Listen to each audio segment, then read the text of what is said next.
our government has failed. And I hope you believe money in politics is a core reason for that failure. And as it has failed, the confidence we have in our government has collapsed. We see a polarized partisan stalemate in Washington.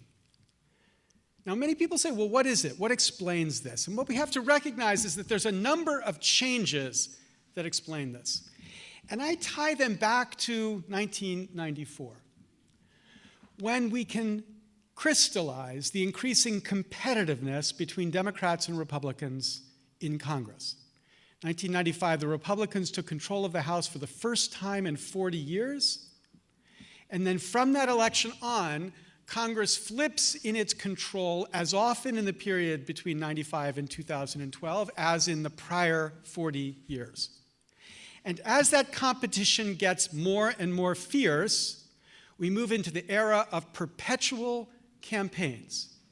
It used to be there was a time for governing and there was a time for campaigning. There is no time for governing anymore. There is simply a perpetual campaign. Obama tells us we can't have perpetual campaigns. Of course, he told us that on the way to a fundraiser in San Francisco. But the perpetual campaign now defines how Congress doesn't work. And as the perpetual campaign grows, the time spent fundraising by members of Congress grows.